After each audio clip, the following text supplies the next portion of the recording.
chcesz iść na groby, to po prostu idź. Ale nie dlatego, że ktoś ci każe, albo że tak trzeba, bo wszyscy idą i ty też idziesz. Jak umiera, no to nagle wszyscy sobie przypominają o nim, że jaki on to był ważny, jaki był super. I ktoś mnie zapytał, mówi, no ale co, i ty się tak nie smucisz? Ja mówię, ale czemu mam się smucić?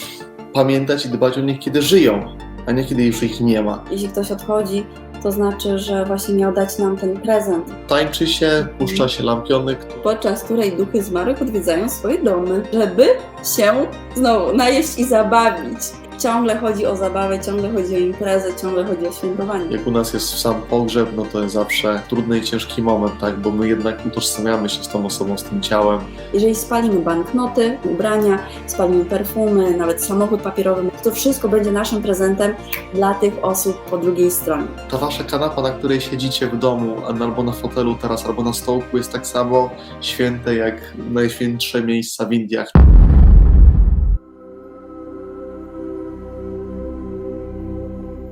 Jest wszystkich świętych, to może porozmawiamy trochę o śmierci. Bo musicie wiedzieć, że nie wszędzie ten Dzień Zmarłych jest obchodzony tak jak u nas, no bo my jesteśmy tak nauczeni w tradycji chrześcijańskiej, że to jest taki dość nieprzyjemny, może nie tyle nieprzyjemny, co to jest okres, który skłania nas do refleksji, okres takiego raczej smutku, zadumy, wspomnień o tych, którzy byli, którzy odeszli, że już ich nie ma i ogólnie jest tak zwana grobowa atmosfera, to jest w sumie dobrze to oddaje. Ja nawet u siebie w rodzinie pamiętam, że gdzieś tam się wspominało i te miłe chwile, śmiało się z różnych śmiesznych sytuacji, to na koniec tak było, oj tak, widzisz, no i już go nie ma. Więc zawsze ten akcent na koniec taki, mógł jeszcze pożyć. Gwóźdź bić, nie? 95 lat mógł jeszcze pożyć. Ale właśnie chcieliśmy wam pokazać, bo ja przynajmniej doświadczałem w różnych miejscach tych świąt i obrządków pogrzebowych, czy to w Indiach, czy to w Meksyku, tam wygląda to trochę inaczej. I chcieliśmy wam też właśnie pokazać z racji tego nadchodzącego święta, że można to robić inaczej. Pamiętać i dbać o nich, kiedy żyją, a nie kiedy już ich nie ma. Bo ja zauważyłem, taki jest dość popularny u nas, że jak ktoś żyje, no to żyje, ale jak umiera, no to nagle wszyscy sobie przypominają o nim, że jaki on to był ważny, jaki był super. I nagroby, i teraz miesięcznice, rocznice a za życia tego nie było. Mieszkał sobie gdzieś tam, żył po swojemu, raz na pół roku ktoś zadzwonił i tyle. Ale jak umiera, to nagle robi się z tego wielka afera, można powiedzieć, i nagle sobie wszyscy przypominają, że ktoś taki był. I u mnie w rodzinie doświadczyłem tego wielokrotnie, że nagle i wszyscy nagle super, że taka to była super osoba, a wcześniej tak nie do końca się dobrze wiadomo, wypowiadali. bo o zmarłych mówi się tylko dobrze. Ktoś napisał, ja mam złe skojarzenie od dzieciństwa, rewia mody, obgadywanie itp. No, trochę się zgadzam. Pamiętam, że zawsze jak mieszkałam z rodzicami, to zawsze na wszystkich świętych nowe buty były. To było fajne akurat. Taka okazja do nowego zakupu, co mi się akurat bardzo podobało. No ale rzeczywiście to było no tak, żeby rodzina widziała, nie? Znaczy, może nie żeby się pokazać, tylko no było to jakieś święto, tak? Więc z pewnego rodzaju szacunku dla rodziny, tej, która była obecna i tej, która była obecna, ale tylko duchem. No dla mnie to było akurat nieprzyjemne. No bo to jest ogólnie przyjemne, bo to tylko myślę, że nasza religia nas wprowadziła w taki stan, żeby tej śmierci się bać, bo nie wiadomo, co po niej się dzieje, a wiadomo, że jak nie szliśmy w zgodzie z tym nurtem jedynym słusznym, że tak powiem, i trochę nagrzeszyliśmy, no to też się baliśmy, gdzie my pójdziemy, czy do nieba, czy do piekła, i z tej jednej wielkiej niewiadomej wzbudził się w nas strach przed śmiercią. A my wam mówimy, że śmierć to jest, powiedzmy, zmiana tylko pewnego planu. Dusza nie umiera nigdy, dusza jest nieśmiertelna i my to porównywaliśmy, jak ostatnio mówiliśmy w tych odcinkach na temat duszy, że to jest tak, jakbyśmy się budzili ze snu i tak też się czujemy. To co, jak się czujecie rano, kiedy budzicie się i urywki snu pamiętacie, ale nie macie jakiejś wielkiej ochoty, żeby do tego snu wracać z powrotem. Pamiętać, co tam, czasami więcej pamiętamy, czasami mniej, ale wiemy, że to był tylko sen. I to samo dokładnie dzieje się, kiedy stąd odchodzimy z tej tutaj naszej tak zwanej rzeczywistości to budzimy się w innej, gdzie jesteśmy tym, kim naprawdę jesteśmy, czyli nie jestem Pawłem tam czy Magdą, tylko jestem tym moim wyższym ja, tą istotą, którą naprawdę jestem w swojej całej okazałości. I wcale nie trzeba odkrywać ani swojego tego takiego imienia duchowego, ani celu swojej duszy. Cel jest jeden dla każdego, tak? Żeby się po pierwsze tutaj zabawić, a po drugie, żeby przejść całą swoją drogę i osiągnąć ten stan tak zwanego oświecenia. I tylko tyle. Bo czasami w wielu miejscach się słyszy, żeby znaleźć cel swojego przybycia do tego ciała, żeby znaleźć cel swojej duszy. Cel jest jeden. Zabawa i oświecenie. Zabawa i oświecenie. Czy może doświadczanie i oświecenie, tak? Oświecenie, my jesteśmy, tak cały czas mam tak. My jesteśmy cały czas oświeceni, bo w momencie wyboru tutaj zejścia my wychodzimy z tego poziomu najwyższego, tak? Z naszego poziomu wyższego ja, więc schodzimy tutaj i zapominamy po prostu o tym, kim jesteśmy, bo my jesteśmy w tym najwyższym rozumieniu cały czas oświeceni, tak jak wszystko, co tu jest, to jest oświecone. Bo gdyby nie było, to by nie mogło po prostu tutaj być. Więc to jest taka bardziej zabawa w odnajdywanie i odkrywanie siebie. Tutaj nic innego nie robimy, tylko przed jeszcze przyjściem my decydujemy się na wybór akurat takiej rodziny, takich okoliczności, tak nawet można to porównać do wyboru filmu. To jak na Netflixie teraz sobie macie tam wszystkie kategorie, komedia, dramat, sensacja, cokolwiek, to można to porównać do tego wyboru, że zanim tu zejdziemy, to sobie siedzimy i wybieramy sobie, mówimy, dobra, ten film wydaje mi się atrakcyjny, jeszcze go nie widziałem, albo widziałem go już, ale chciałbym go zobaczyć jeszcze raz, teraz trochę z innej perspektywy, doświadczyć tego samego. Te osoby, które są bardzo, bardzo sensytywne, kiedy idą na cmentarz, to czują dużo energii, prawda? Więc dla tych bardzo sensytywnych to nie jest najlepsze miejsce, tak żeby bywać, ale dla tych mniej sensytywnych, i większość ludzi jest taka akurat, może to być bardzo jakieś tam inspirujące. No i też czujemy, że jesteśmy bliżej tej osoby, nie?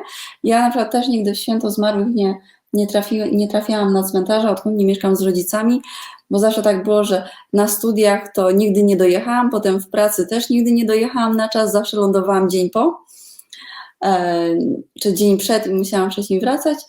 I też odwiedzałam te groby nigdy nie w święto. I to był dla mnie wyjątkowy czas, więc ja siedziałam, pogadałam z babcią, z dziadkiem, z kim trzeba. Pamiętam, jak listy nawet, jak byłam mała, listy pisałam do nich. Czy musicie wiedzieć, że jeżeli wy chcecie mieć kontakt ze zmarłymi swoimi bliskimi, to nie musicie chodzić na cmentarz, bo tam już ich nie ma. Tam są ich tylko ciała. A oni są gdzie indziej, ale macie z nimi kontakt, możecie mieć cały czas. Cały czas. Bo z duszą tej osoby. Bo energia nigdy nie umiera, ona się transformuje. Tak jak dusza nie może umrzeć. Więc wy ten kontakt możecie cały czas utrzymywać.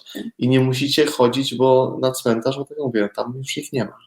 Jeśli dusza tej osoby, która odeszła, słyszy czy czuje, że myślicie o niej, że potrzebujecie kontaktu z nią, to się zawsze pojawi.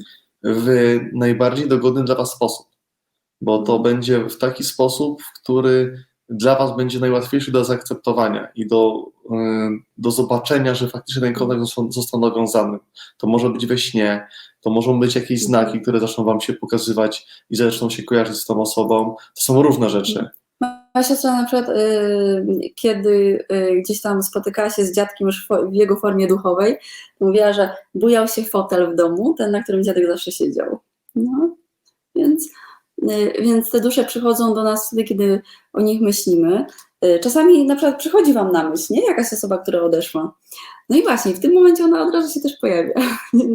Więc warto gdzieś tam jakieś dobre, fajne, miłe uczucie jej wysłać. Myślę, że poruszamy wiedzę w taki sposób, żeby te klapki się otwierały, po prostu. Chcę mówić do was jak najprościej, chcę mówić do was tak, jak jest, nie będziemy niczego ukrywać, aczkolwiek też będziemy dozować w pewien sposób wiedzę, bo wiemy, że gdybyśmy powiedzieli jakby ostateczne stanie, to część to by było za dużo, część by nie zrozumiała, część by była totalnie przytłoczona, więc wchodzimy powoli, Ale nie mówimy tego z najniższej półki. Nie nazwałbym tego wchodzeniem powoli, bo chociażby to dzisiejszy wstęp to już jest taki, że, że to już to nie jest powoli. Powoli to możecie znaleźć na innych grupach, bo jest wiele grup. No właśnie, tam gdzie szukacie cel swojej duszy, tam gdzie... Tam jest wiele grup zajmujących się rozwojem duchowym. Ostatnio też są popularne tematy, cały czas afirmacji i tak dalej, to tam to jest powoli. Tam się dzieje powoli. My nie robimy powoli, my lubimy robić to szybko, za jednym razem. Wiele osób, które u nas na warsztatach są, wiedzą, że jest to możliwe, żeby w ciągu tygodnia czy 2 tygodni zmienić całkowicie swoje życie, nie trzeba afirmować przez rok, bo my afirmacje ogólnie nie polecamy, są dużo szybsze, lepsze metody, a to, co staramy się przekazać, to to, że rozwój duchowy jest dla każdego i może być on łatwy, przyjemny, może to być po prostu dobrą rozrywką i to może być, może nie tyle może być, co jest tak naprawdę kluczem do spełnionego, szczęśliwego życia, bo bez rozwoju duchowego to możecie mieć wszystkie pieniądze tego świata i wszystko, co najpiękniejsze, a i tak tego szczęścia w sobie nie zaznacie, tylko zawsze będziecie go szukać gdzie indziej, na zewnątrz. A my mówimy, że trzeba je szukać wewnątrz. I można to zrobić właśnie w łatwy, przyjemny, wesoły sposób i ja tak zawsze uważałem i tak jak z Magdą rozmawiałem na ten temat tego, co my robimy właściwie, to my staramy się odczarować tą duchowość, że ona nie jest zarezerwowana dla osób w białych szatach, wiecie, jestem na czarno, Magda na niebiesko, ale jak ja sam parę miesięcy w Indiach spędziłem, byłem wśród tych ludzi, sam w pewnym momencie swojego życia ekscytowałem się tym, wiadomo. Chodziłeś na biało. Chodziłem do guru, do mistrza. Ja też chodziłam na biało. Tak. Na biało, wiadomo, bo na biało to jest ta biała, ta dobra energia. Nie ma czegoś takiego jak dobra i zła energia, to tylko my decydujemy o tym, co jest dobre, a co złe. Więc można to wszystko zrobić fajnie, można to zrobić na miejscu, będąc tutaj, na przykład my jesteśmy z Kielc, napiszcie skąd wy jesteście. Nie trzeba wyjeżdżać już do Indii, nie trzeba medytować w jaskiniach Nepalu, w ogóle nie trzeba medytować. Ale można, jak chcecie, to możecie. Oczywiście. Wszystko możecie.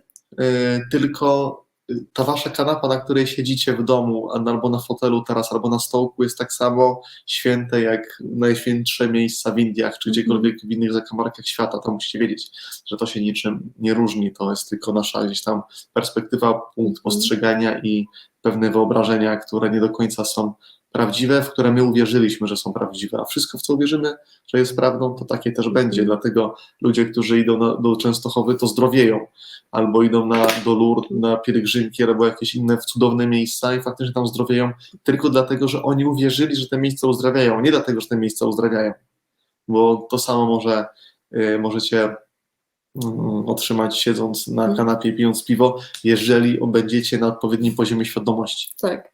I słuchajcie, jeżeli już o tym mówimy, to na przykład w Meksyku, nie wiem, czy was ktoś był kiedyś w Meksyku i czy ktoś widział, jak tam jest obchodzone święto zmarłych, czyli to Dia de las Muertes, gdzie można powiedzieć, że to najbardziej przypomina karnawał w Rio, czyli to jest jedna wielka impreza.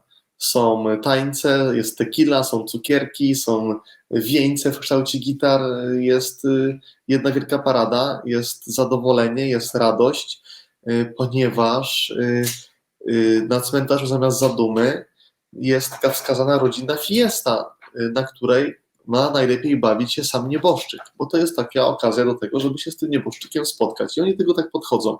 I to jest, zobaczcie, jakie całkiem inne podejście, gdzie nie płaczemy nad losem tej osoby, że już jej nie ma, tylko cieszymy się, że już jej nie ma, bo jest gdzie indziej i to jest okazja do tego, żeby się ponownie wspólnie spotkać, a jakbyśmy nie widzieli, jak z przyjacielem, którego nie widzieliśmy od jakiegoś czasu, no to co robimy? No idziemy się spotkać gdzieś do knajpy, czy nawet w domu, czy cokolwiek, ale ten nastrój jest podniosły.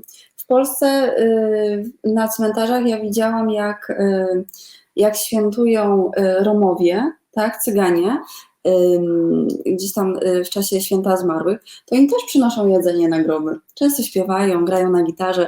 No i jak byłam mała i to widziałam, to znaczy nie miałam żadnych odczuć na ten temat, ale mama mi tylko mówiła, że oni tak świętują. Ja tak sobie myślałam, fajnie, nie? Bo my to tak staliśmy, modliliśmy się, każdy taki smutny w ogóle, każdy musiał odmówić to Ojcze Nasz.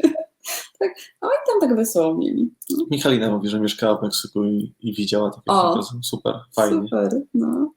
No właśnie. I jak przywozimy pamiątki z Meksyku, to jakie? To są często właśnie te czaszki kolorowe, prawda? Albo Święta Śmierć, o której za chwilę jeszcze powiemy, tak? Czy jakieś takie obrazki właśnie z trupią czaszką. No, to jest tam żywe, to jest tam wszechobecne. Ta śmierć jest naturalną częścią życia i w ten sposób się też ją oswaja, nie? W społeczeństwie. Dla ludzi jest to zupełnie naturalne. A my się boimy tej śmierci, prawda? Dokładnie, Bo słuchajcie, się o niej nie mówi, bo się o niej źle myśli. to jest najśmieszniejsze, najśmieszniejsze dla mnie, z mojej perspektywy. Ja lubię się ogólnie z różnych rzeczy dziwnych śmiać i trochę mam inne podejście, ale zobaczcie, jak ludzie boją się śmierci, a tak naprawdę mało kto z nich realnie żyje w tym życiu. Czyli ograniczają się na każdym kroku, nie zrobią tego, nie zrobią tamtego, nie zrobią tego, bo nie wypada, albo nie ma pieniędzy, albo nie teraz, albo coś tam i tak naprawdę umierają za życia, a boją się śmierci czegoś, co jest dla nich w ogóle odległe, kiedy tak naprawdę nigdy nie zaczęli żyć w pełni. To jest prawdziwa strata. To tutaj nad tym się powinno załamywać. Nie nad tymi, których już nie ma, tylko nad tymi, którzy żyją i którzy tak naprawdę umierają za życie. Ktoś tam napisał o bajce Koko. Właśnie, to jest jedna z kilku właśnie, które mówią o tym kulcie, o tej tradycji meksykańskiej.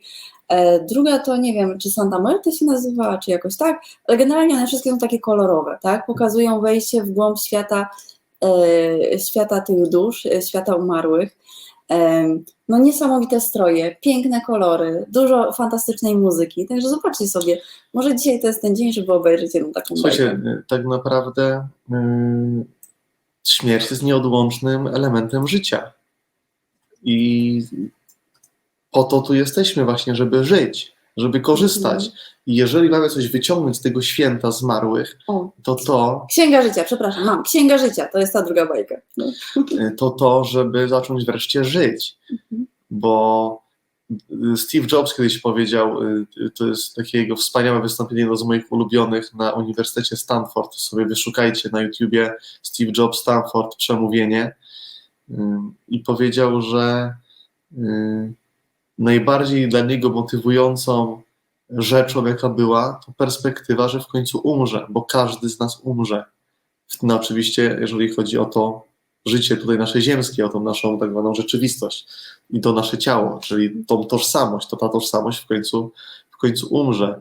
I jaka wtedy jest wartość tego, czy kto co o nas myślał, albo kto co o nas powiedział, a też często my nie robimy pewnych rzeczy, które chcielibyśmy robić, bo właśnie nie wypada, albo to nie jest wpisane w kanon taki, w którym wszyscy podążają i będziemy wytykani palcami i tak dalej, ale to oblicze, że jeżeli sobie spojrzymy na to, że w obliczu śmierci te wszystkie rzeczy bledną, te wszystkie nasze wymówki, to co kto myśli, to kto do nas mówi i tak dalej. Jakie to ma znaczenie, kiedy stajemy twarzą w twarz ze śmiercią? Dlatego wiele osób, które przeżyły tą śmierć, w sensie doznały tej śmierci klinicznej i tak dalej, one tu wracają i ich życie już całkiem inaczej wygląda najczęściej. Zresztą my ostatnio, na ostatnim live poruszaliśmy temat, na Netflixie jest teraz serial dokumentalny między innymi o śmierci klinicznej i tam się ludzie wypowiadają na ten temat, na temat swoich doświadczeń, więc to jest mobilizacja, można powiedzieć, do tego, żeby zacząć żyć. I jeżeli mamy już do czegoś tą śmierć wykorzystać, to wykorzystajmy ją do tego. Znaczy ale śmierć to jest po prostu taki jeden etap z życia. To jest, bo mówiąc śmierć, to mam wrażenie, że ludzie często sobie wyobrażają, nie wiem, jakąś konstuchę albo jakiś tragiczny Armagedon. To jest po prostu jeden z etapów życia, tak jak narodziny. No, nie da się tego pominąć, po prostu. Słuchajcie, spójrzcie na naturę.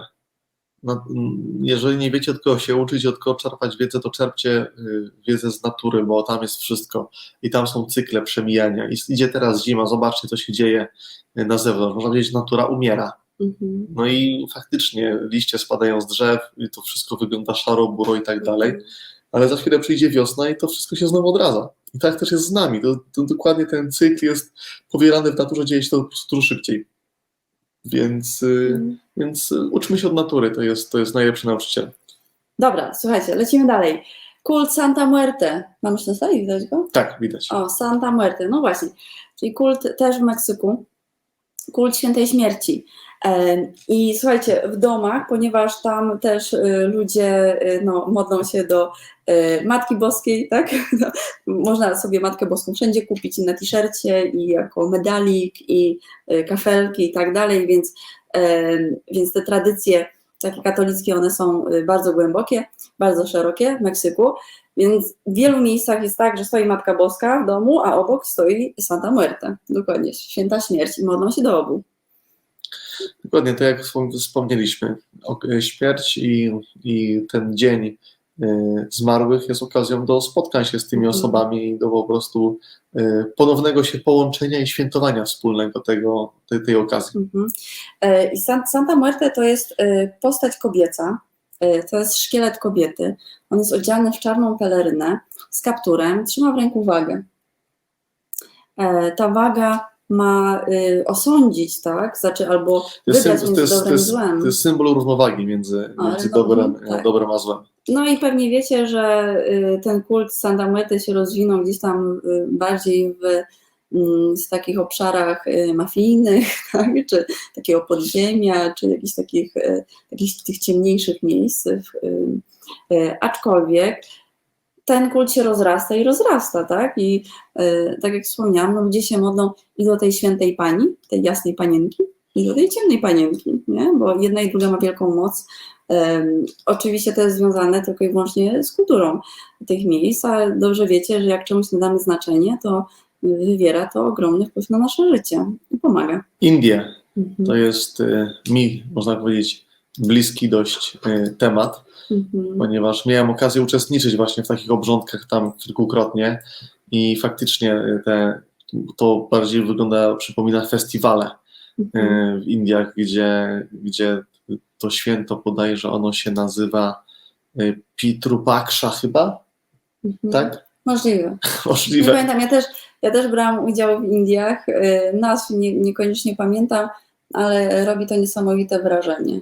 Dokładnie, to są wirtualne kąpiele, gdzie ludzie z całych Indii się zjeżdżają i biorą tą kąpiel w rzekach, a zmarłych... Przede wszystkim do tych świętych miejsc, nie? Często zmarłych tam nie grzebie się w ziemi, tylko spala się na wodzie.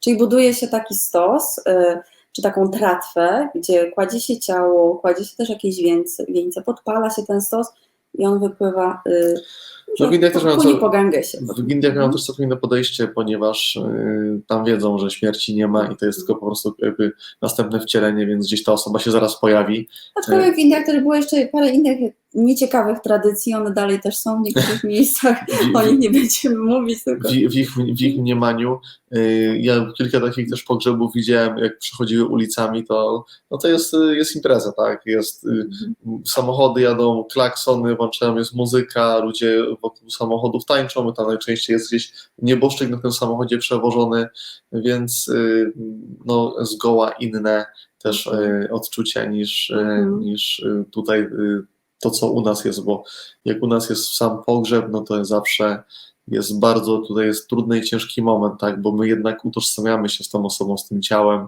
z tym wszystkim, kim ona była. To wszystko wynika tak naprawdę z tego błędnego przekonania tego, kim jesteśmy i czym rzeczy są, a czym nie są. To, co było też interesujące, ale takie bardzo przykre, nie wiem, czy mogę powiedzieć o tym, jeżeli głowa domu odchodziła, był pochówek tej osoby, czy spalenie tej osoby, to też palono jego żonę. Czasami też innych ludzi, czyli na przykład jakichś tam służących. W Indiach. W Indiach w sensie. Tę tradycję zakazano kilkadziesiąt lat temu. W niektórych miejscach mówi się, że jeszcze dalej jest. Chodzi o to, żeby po prostu ciało nie zostało tutaj, tylko dusza też odeszła razem z tamtą duszą. Nie? Tragiczne, nieprzyjemne, ale wiecie, każdy kraj ma swoje ciemne miejsca. Dokładnie. Tak. Słuchajcie, w Japonii z kolei to święto już jest ponad 500 lat obchodzone. W Japonii jest wielu buddystów w ogóle, nie? I oni świętują też, świętują w ciekawy sposób, bawiąc się, tańcząc, Tak, świętując. bo to jest buddyjskie święto dusz, Obon się nazywa. Mhm. Co prawda ono jest trochę wcześniej, bo chyba w połowie sierpnia wypada. Mhm. I tam też jest inny nastrój, tam z kolei puszczają lampiony. O właśnie, kojarzycie te wszystkie lampiony? Być może bardziej gdzieś tam z Tajlandii czy z Indonezji, gdzie się puszcza, ale w Japonii też się to robi. Tańczy się, puszcza się lampiony, które mają poprowadzić te duchy zmarłych w zaświatę. No i według tradycji w ten dzień duchy zmarłych wracają też na ziemię, żeby pobyć ze swoimi rodzinami, ze swoimi bliskimi. Dokładnie, więc oni tam ofiarują im ryż, owoce i tak dalej. To takie rzeczy się na groby tam przynosi. Zresztą w całej Azji zmarłym ofiaruje się jedzenie. Tak samo jak świętym, nie? Jak są poustawiane, jeśli byliście gdzieś w Azji, jak są gdzieś tam ołtarze poustawiane prawie przy każdym domu, w każdym domu na pewno, ale przed też czasami możecie zobaczyć, tam zawsze są na przykład pomarańcze, jabłka, kadzidła, herbata zaparzona, tak? I gdzieś tam dba się o te dusze, żeby mogły się nakarmić. Kambodży jest też ciekawe rzeczy się dzieją, ponieważ to jest jeden z takich, można powiedzieć, też najważniejszych festiwali w kulturze Khmerów. Co to w praktyce oznacza? To oprócz tego, że wiadomo, spotkają się ludzie w świątyniach, modlą się, składają ofiary umarłym, to później rozpoczyna się prawdziwa impreza. Ale prawdziwa impreza. Dokładnie, taka wiecie, taka prawdziwa, gruba impreza.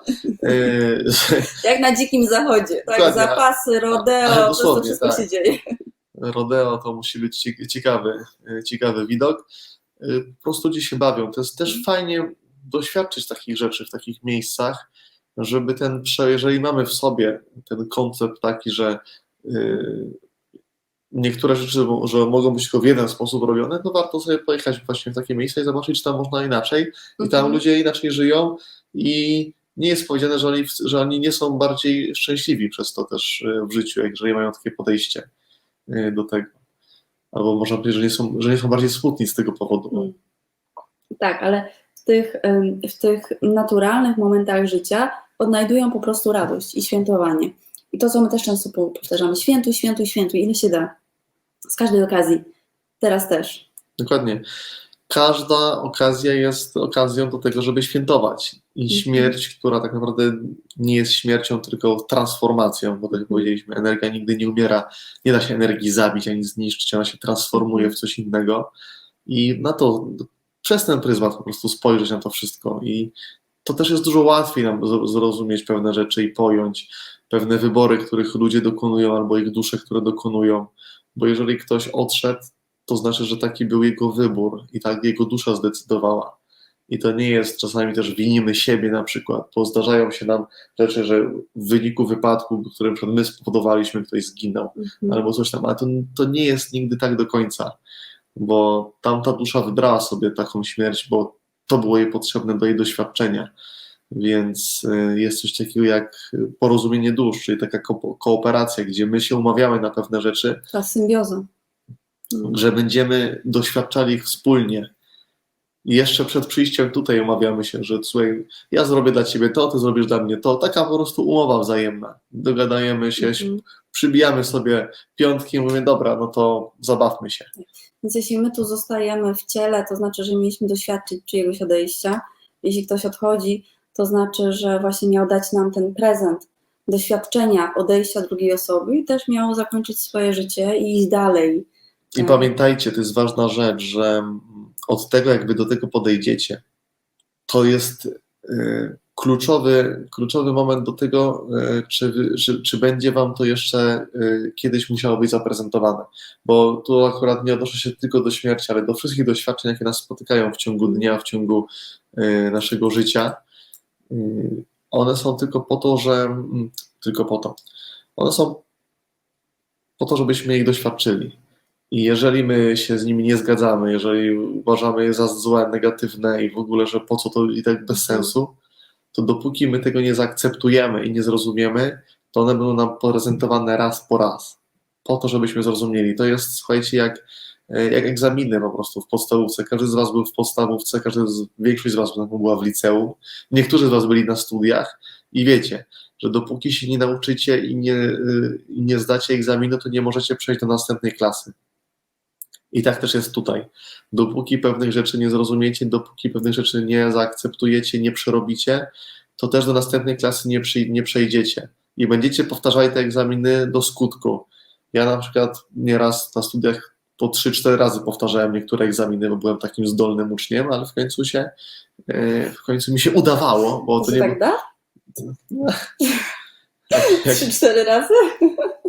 no 3 to na pewno, by miałem takie, że 3. Tam wiesz, 2 i komis. Czy jak to tam było? No, była to, Pamiętam. no to komisy, no to przecież nie mówię, że nie. Okej.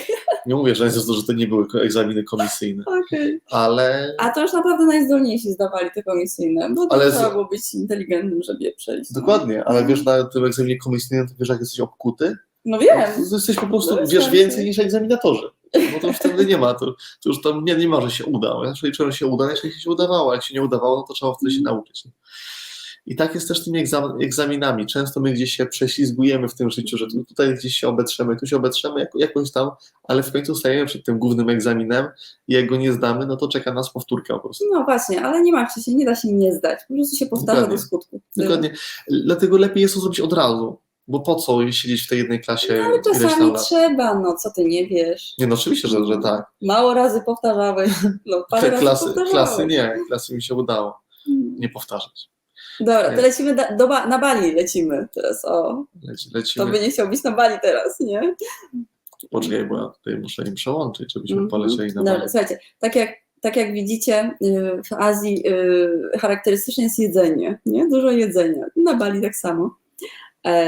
Więc jest taka jedna noc, tak jak w Polsce, podczas której duchy zmarłych odwiedzają swoje domy, tak, żeby się znowu najeść i zabawić.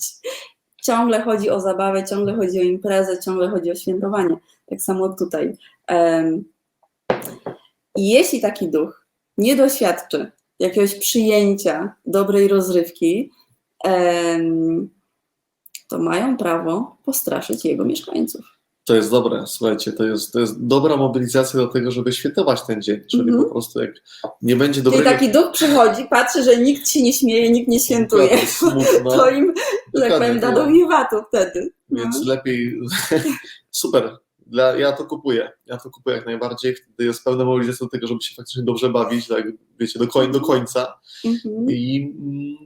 no i wtedy macie tą pewność, że ten duch już nie musi was straszyć. No i właśnie, tutaj być może dzieci się tam straszy na zasadzie, jak się nie będziesz bawić, nie będziesz śmiać, to wtedy przyjdzie dziadek i coś ci zrobi, nie? Może. To nieważne, tak całkiem niezła motywacja. Aczkolwiek no, z tego powodu organizuje się wielkie zabawy, festyny, po to właśnie, żeby te duchy były zaspokojone, szczęśliwe i żeby nie musiały na nikim się mścić, dosłownie. Dokładnie. Dobra, to lecimy. I Chiny, ostatnie, to już zróbmy ostatnie, Chiny. Dobra. Chiny. To jest takie moje, jedno z ulubionych miejsc. Nie wiem, czy widać na tych zdjęciach, ale po lewej stronie to są takie papierowe odpowiedniki rzeczy materialnych. Tam macie na przykład papierowy bluzkę, papierowy iPhone, papierowe pieniądze, papierowe papierosy. Wszystko, co osoba, która odeszła z tego świata, z tego korzystała, albo nie korzystała, ale my dzisiaj chcemy, żeby mogła korzystać. Co się robi?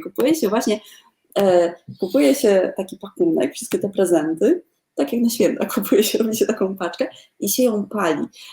I wierzy się, że kiedy papier zamienia się w dym, tworzy się energia, która idzie właśnie z tego świata duchowego. Jeżeli spalimy banknoty, papierowe oczywiście, jeżeli spalimy ubrania, spalimy perfumy, nawet samochód papierowy można kupić, to wszystko będzie naszym prezentem dla tych osób po drugiej stronie.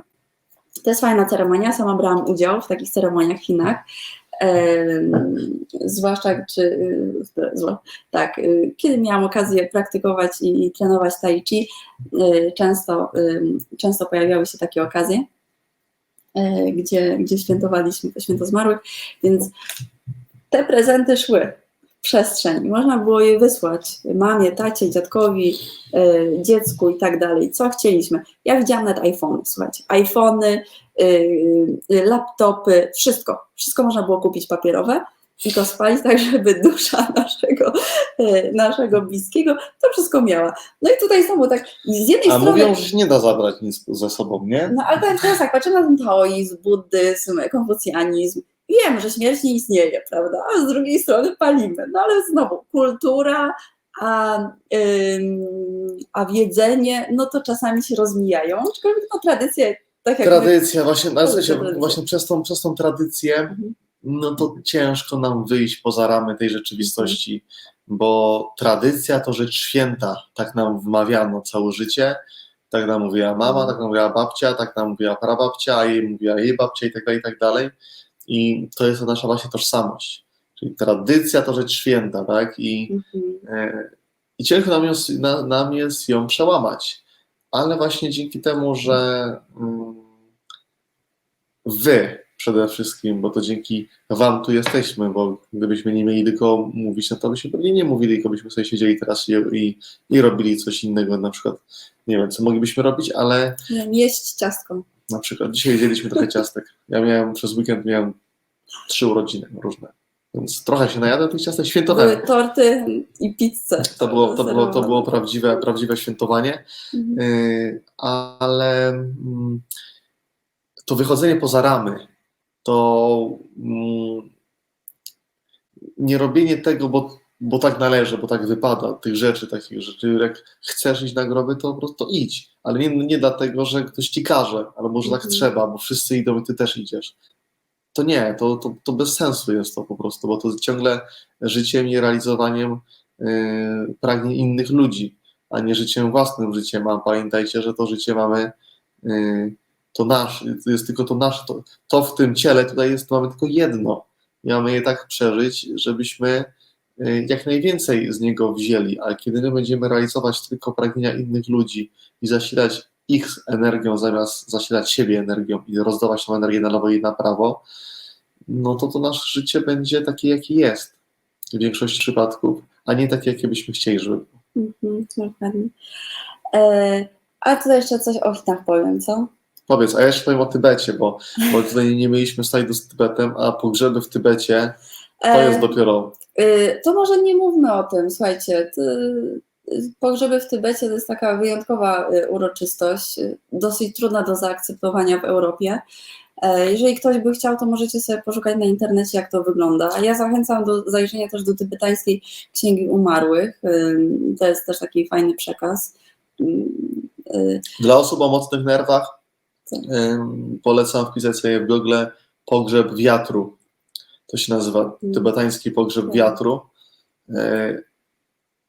No ja tak oglądałem tak wyrywkowo, bo to nie na moje nerwy są takie rzeczy. Ja nie oglądałam, bo nie potrzebuję tego oglądać, ale wiem dokładnie, jak wygląda taka ceremonia. Bardzo ciekawa ceremonia. Też pokazuje, że no oni traktują ciało, jak traktują tam jak naczynie, jak puste naczynie. Jak puste naczynie, które z szacunkiem, ale z takim szacunkiem, że po prostu, żeby też się nie zmarnowało, żeby to ciało nie poszło na marne, więc wykorzystują je w inny sposób. Zobaczcie sobie. Poza tym też warunki klimatyczne w Tybecie są takie, że no nie da się, że tak powiem, wykopać grobu i włożyć trumny do ziemi. Chodzi o to, że tam świadomość tego, że dusza, kiedy opuszcza ciało, sprawia, że to ciało jest tylko i wyłącznie materią. Tylko, tam nic więcej nie ma. Jest jak pusty dzban. I ten dzban można wykorzystać do czegoś innego. Dokładnie. Chciałeś o Chinach. Jeszcze o Chinach. No słuchajcie, poza tym paleniem prezentów, co dla mnie było ogromnym szokiem, ale też taką ciekawostką, mogłem kupić iPhone'a papierowego, nie? I go spalić dla kogoś. No to poza tym, to oczywiście jest jeszcze dużo jedzenia, dużo spotkań rodzinnych. W ogóle te tradycje świętowania, święta zmarłego trwają cały miesiąc. To nie jest jeden dzień, czy nie są 2 dni, tylko cały miesiąc. To jest 7 miesiąc, jeżeli chodzi o kalendarz lunarny, księżycowy. Więc ta tradycja też jest bardzo długa. A zresztą, jeżeli pojedziecie sobie do Azji, czy do Chin, czy gdziekolwiek indziej, to zobaczycie właśnie te ołtarzyki, to odnoszenie się do duszy zmarłego, czy świętego. To jest zupełnie coś naturalnego. Ja pamiętam, jak pierwszy raz pojechałam do Chin, to było kilkanaście lat temu i tak zapytałam, ale o co w tym chodzi? A wszyscy, No to jest normalna część dnia, to jest normalna część życia. Tak jak ty myjesz zęby, tak jak jesz śniadanie, to my składamy w ofierze te owoce, parzymy herbatę, palimy kadzidła, kontaktujemy się ze swoimi zmarłymi, tak jakby byli cały czas częścią rodziny, pamiętamy o nich na co dzień. Więc to nie jest raz w roku, to jest przez cały rok pielęgnowane i jest zupełnie, zupełnie naturalne, zupełnie. Aczkolwiek to też nie jest tak, że jeżeli ktoś zachoruje, to nagle wszyscy, że tak powiem, siedzą spokojnie, bo znam wiele rodzin, gdzie na przykład kiedy starsza osoba cierpiała na jakąś chorobę, no i już tam, że tak powiem, się z nią żegnali, to było dużo smutku, było dużo płaczu. To jest zupełnie naturalne ludzkie odruchy.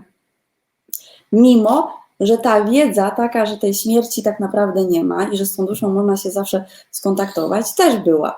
Więc dopóki jesteśmy w ciałach fizycznych, dotyczy nas wszystko, co ludzkie. Pamiętajcie o tym. Dokładnie. I Aczkolwiek powiększając swoją świadomość, im wyżej jesteśmy na tej skali świadomości, o tej skali też będziemy mówić więcej na innych spotkaniach, im wyżej jesteśmy, tym mniej nas dotyka to. Ostatnio zmarł mój wujek i ktoś mnie zapytał, mówi, no ale co, ty się tak nie smucisz? Ja mówię, ale czemu mam się smucić? To było takie okrutne to, co powiedziałam. Ja sobie dopiero potem sprawę zdałam, że Jezu, no dobra, powiedziałam, już za późno. I ktoś mnie jeszcze zapytał, no ale co, no bo trzeba jechać na pogrzeb, trzeba ten wieniec złożyć, trzeba się pożegnać ostatni raz. Ja mówię, ale jak się pożegnać ostatni raz? No przecież ja z wujkiem gadam. Niby go nie ma, ja z nim gadam, nie? To nie jest tak, że ostatni raz, że tutaj trumnę zamykamy i koniec. Absolutnie nie. Cały czas macie kontakt z tą energią. Możecie mieć, jeśli tylko chcecie. większość na pewno z Was będzie odwiedzała swoich tak zwanych bliskich na grobach, to też spójrzcie na to z innej perspektywy, bo pamiętajcie, że Wy jesteście nosicielami tej świadomości, Wy to światło też niesiecie. I jeżeli Wy już będziecie na grobach i swoją obecnością i swoją świadomością, można powiedzieć, zarażacie i wpływacie na innych. Więc Wy tam nie musicie od razu wchodzić, śmiać się i mówić, że oni to tak... Z gitarą. Chłopak z gitarą, byłby dla mnie parą. I krzyczeć, że tutaj już nikogo nie ma, oni już tutaj nie żyją, że tu nie ma w tych grobach tych ludzi i tak dalej. Nie musicie tego robić, ale samym byciem tam, bo to jest najważniejsze, ten wasz stan, to żeby wiedzieć, że te osoby, które tam były, które tutaj żyły, to tych ciał już nie ma i tych osób też już nie ma, ta dusza jest, ale to nie są te osoby i nie leżą tam w grobach, że one nie są, to nie jest ich nowy dom, tylko ich dom jest poza tą rzeczywistością. Tak. No właśnie, i tym akcentem będziemy kończyć. Jeżeli idziecie odwiedzać właśnie te cmentarze, palić świece, zróbcie to z innym nastawieniem, z taką intencją pełną radości. Wiecie, że te osoby, nawet jeżeli na przykład macie kogoś, kto niedawno wam zmarł i to jeszcze u was świeże jest, że cały czas możecie mieć kontakt z tą osobą, bo jeżeli znaczy to nie ma znaczenia tak naprawdę ta granica czasu, bo z perspektywy duszy ten czas w ogóle nie istnieje. To u nas jest, ten czas jest taki, ten ziemski to jest czas lokalny i jego gdzie indziej już nie ma takiego czasu, jak my rozumiemy. Więc z perspektywy duszy, czy to minęło 50-100 lat, czy jeden dzień, to na jedno wychodzi, można powiedzieć.